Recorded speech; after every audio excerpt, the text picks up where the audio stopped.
Reflektimi. Ishte pushtuar nga knatësitë e kësaj bote, i vërbuar pas arit dhe pasurisë, duke mos menduar për asgjë tjetër përveç se për të shtuar pasurinë e tij. Sa më shumë pasurohej, aq më shumë i shtoi etja për më shumë. Harronte të falenderonte, harronte të ndante një buzëqeshje me familjen, një fjalë të ngrohtë me të afërmit. Tryezat e ngrëna bashk ishin kujtime të largëta, e përqafimet e dikurshme tashmë ishin zbehur në harresë. Gjithçka që kishte vlerë për të ishte numri i rritur i pasurisë së tij. Një pasditë dimri, kur po kthehej nga zyra, vetura e tij rrëshiti mbi rrugët e akullta dhe në një çast gjithçka u përmbys. Një përplasje e fortë, një brit, pastaj errësirë.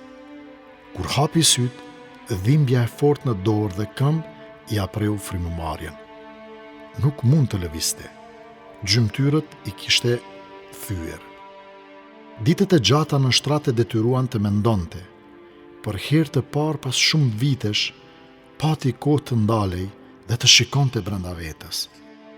O Zot, i bëra 45 vite jetë dhe kur nuk kam falendëruar për këmbët që më mbanin, për duart që më shërbenin. Kur nuk kam menduar se çfarë do të thoshte të isha i privuar nga këto dhurata të tua. Mendonte bashkimi me zemër të rënduar. A thua, a ka qenë ndonjëherë drejta ime të eci?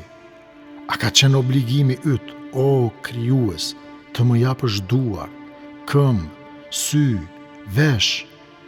Apo gjithçka ka qenë veç një mëshire pafund me jotja? Një fije drite hyri përmes dritarës dhe i ra mbi fytyrë.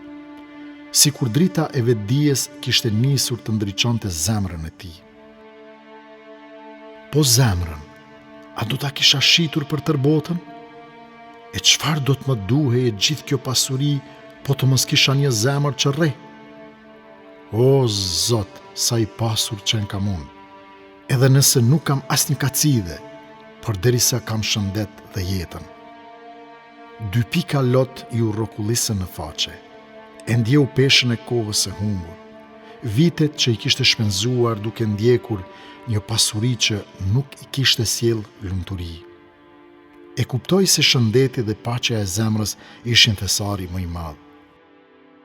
Duke vështruar qiellin për te dritarës, ngriti duart e dobësuar dhe me zemër të dridhur shqiptoi.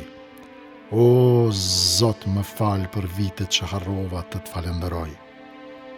Më fal që shikoja pasurinë si bekim dhe jo si sprovë.